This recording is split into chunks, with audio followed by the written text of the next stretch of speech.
밤새 편안히 주무셨습니까? JTBC 아침 뉴스입니다.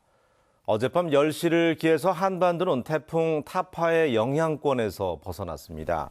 태풍의 영향으로 무주 덕유봉에는 최대 초속 28m의 강풍이 불었고 그제부터 어젯밤까지 정읍에는 174.5, 고창 153, 전주에는 122.4mm의 많은 비가 내렸습니다. 또 가로수가 쓰러지고 주택이 부서지는 등 모두 6건의 피해가 발생했습니다. 절기상 추분인 오늘은 대체로 맑고 일교차가 큰 날씨를 보이겠고 한낮의 기온은 전주와 익산이 23도로 어제보다 3도가량이 높겠습니다. 내일 아침은 오늘보다 기온이 최대 5도까지 떨어지겠고 당분간 대체로 맑고 일교차가 큰 날씨가 이어지다가 주말에는 비가 오겠습니다.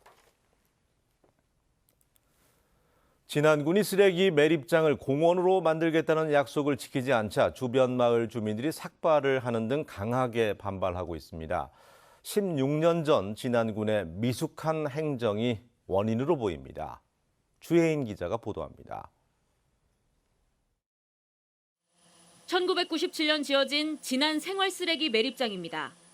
진안군은 2013년에 매립률이 80%를 넘으면 이곳을 공원으로 만들기로 주변 마을 주민들과 합의했습니다. 그 시기는 10년 뒤인 2013년이면 가능할 거라고 말했습니다. 하지만 16년이 지난 지금도 매립장은 그대로입니다.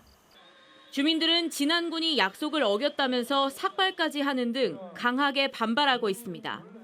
우리 눈에는 100%가 찼어요. 지금 마감 처리를 하면 끝납니다. 저게 매립장이. 저도 우리 6개 마을 주민들도 깨끗한 환경 속에서 하루를 살아도 좀 웃으면서 살고 싶습니다. 진안군은 이제 와서 과거 약속이 실수였다고 말합니다. 도면을 잘못 봐 빚어진 일이라는 겁니다. 그러면서 다시 조사해보니 지난해 8월 기준 매립률이 59%로 2046년까지 매립장으로 쓸 수밖에 없다고 말합니다. 저희가 여태까지 몇 프로다고 이렇게 얘기를 한 부분에 대해서 좀 저희도 이제 잘못된 부분은 있지만 실측한 결과가 그렇게 나온 것을 주민들이 인정을 못하고 있는 부분이 있고요. 진안군의 꼼꼼하지 못한 행정으로 쓰레기 매립장 주변 주민들의 반발을 불러왔다는 비난을 면하기 어렵게 됐습니다. JTBC 뉴스 주혜인입니다. 학생들이 매일 오고 가는 등하굣길은 그 어느 곳보다 안전해야 합니다. 그런데 최근 3년간 5차례나 사고가 발생한 위험한 곳이 있습니다. 벌써 10년 가까이 학생과 학부모가 개선을 요구하고 있지만 좀처럼 달라지지 않고 있습니다. 송창용 기자가 보도합니다. 수업을 마친 학생들이 구불구불하고 경사진 도로를 힘겹게 오릅니다. 인도가 없기 때문에 중간에 차라도 만나면 한쪽으로 비켜서야 사고를 피할 수 있습니다. 등하교 때마다 매일같이 빚어지는 일입니다.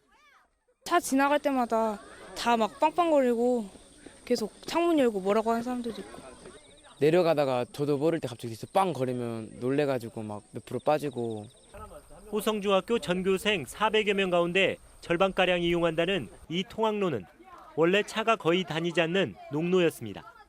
그런데 지난 2012년 전라선 복선 전철화 사업을 하면서 원래보다 크게 높여 포장을 했고 그 바람에 차가 많이 다니는 급경사 도로가 됐습니다.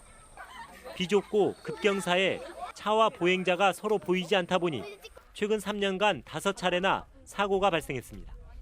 툭하면 사고가 나고 며칠 전에도 사고가 있었잖아요. 얼마나 정말 애가 탔었겠어요. 그 병원에 있는 동안 그 학부모나. 학생과 학부모는 그동안 인도 개설과 도로 경사 완화를 요청했지만 전주시와 철도시설공단은 지금까지 이렇다 할 개선책을 내놓지 않고 있습니다. 그 해당 구간이 전라선철도 주식회사라는 회사가 있어요. 유지관리를 하는 회사.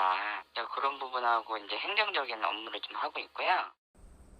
관계기관들의 소극적인 행정 속에 보호받지 못한 학생들은 오늘도 위험에 내몰리고 있습니다. JTBC 뉴스 송창용입니다. 다음 달에 열리는 제100회 전국체전에서 전북을 빛낼 팀들을 소개하는 순서입니다. 한일 장신대 야구부는 전통 강호팀들을 물리치고 올해 처음으로 전국체전에 출전하는데요. 재창단한 지 2년 만에 새로운 역사를 준비하고 있습니다. 정원익 기자가 소개합니다.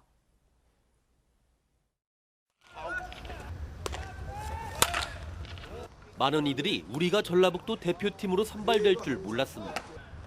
그만큼 많이 져봤습니다. 묵묵히 최선을 다해왔지만 열정과 실력은 달랐습니다. 좀 갇혀있는 느낌이고 운동하러 가도 힘도 안 나고 아침에 일어나도 좀 기분도 안 좋고 수년간 몸담았던 서남대가 폐교한 뒤 한일 장신대가 꿈을 이어준 건 바로 지난해. 모두 30여 명이 한일 장신대 이름을 달고 새로운 팀으로 거듭났습니다. 그래서 더 뛰고 또 뛰었습니다. 6년 만에 야구부를 다시 창단한 학교의 이름을 전국에 날리고 싶었습니다. 드디어 기회가 왔습니다. 늘 전라북도를 대표하던 팀들을 꺾고 그 자리에 섰습니다.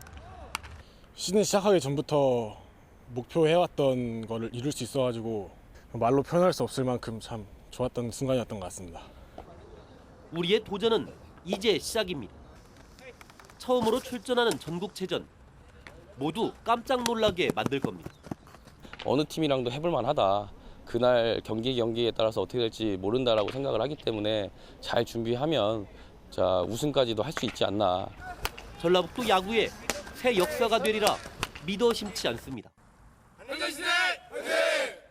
JTB 뉴스 정원익입니다. OECD 농촌 정책 컨퍼런스가 아시아 최초로 우리나라에서 열리는 가운데 현장 방문지로 완주군이 선정됐습니다.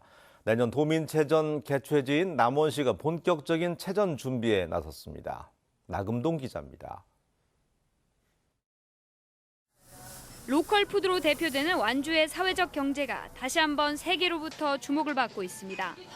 각 나라의 농촌 정책을 공유하고 확산하기 위해 OECD가 주관하는 농촌 정책 컨퍼런스 현장 방문지로 완주가 선정됐기 때문입니다.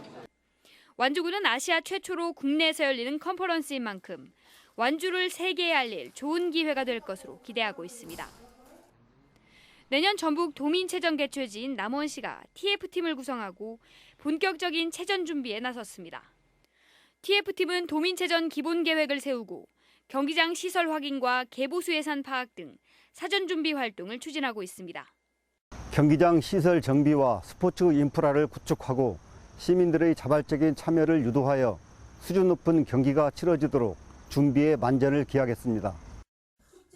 오는 27일 개막하는 제21회 지평선 축제를 앞두고 자원봉사자 발대식이 열렸습니다. 자원봉사자 대표단은 자원봉사 결의문을 낭독하고 성공적인 축제를 위해 최선을 다하겠다고 다짐했습니다. 부안의 대표 특산물인 오디가 지리적 표시에 등록됐습니다. 부안에서는 850여 농가가 연간 1,800톤의 오디를 생산해 전국 생산량의 23%를 차지하고 있습니다. JTB 뉴스 나금동입니다. 전북 지역 임대 사업자 가운데 주택이 가장 많은 사람은 400채 이상 보유한 것으로 나타났습니다.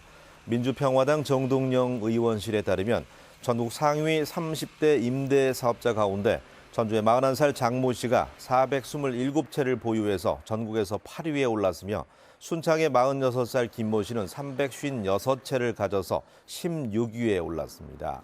정동영 의원은 정부가 다주택자들의 임대 사업을 부추길 게 아니라 투기 목적으로 소유한 집을 팔도록 유도해서 집 없는 서민과 청년들에게 양질의 주택이 돌아가도록 해야 한다고 주장했습니다.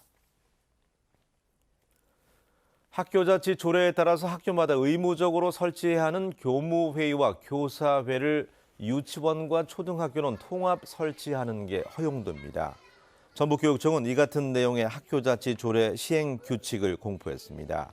시행규칙은 유치원과 학생 수 10명 이하의 초등학교는 학생회 구성을 자율에 맡기는 규정을 뒀습니다. 전북에서 그동안 문자 해득 교육을 받고 초등학력을 인정받은 성인이 313명인 것으로 나타났습니다. 또한 올해 17개 기관에서 235명이 문자 해득 교육을 받고 있는 것으로 조사됐습니다. 전북교육청은 성인을 대상으로 문해 교육을 받으면 초등학력이 인정되는 기관을 다음 달 8일까지 추가로 모집합니다. 노년층에서 사망률이 높은 폐혈증과 뇌수막염 등을 예방하기 위해서 폐렴구균 무료 예방접종 사업이 연중 실시되고 있습니다. 올해 접종 대상은 1954년 12월 31일 이전에 출생한 만 65세 이상 노인이며 평생 한 차례만 접종하면 됩니다. 아직까지 접종을 하지 않은 대상자는 주소지에 관계없이 가까운 보건소를 방문해 접종할 수 있습니다. 전주에 공영 자전거 대여소 2곳이 추가로 설치됩니다. 전주시는 올해 말까지 용흥중학교 앞 삼천변과 송천동 전주천변 등 2곳에 전기 자전거와 공영 자전거를 갖춘 공영 자전거 대여소를 만들기로 했습니다. 이들 2곳에 공영 자전거 대여소가 설치되면 전주의 공영 자전거 대여소는 모두 8곳으로 늘어납니다.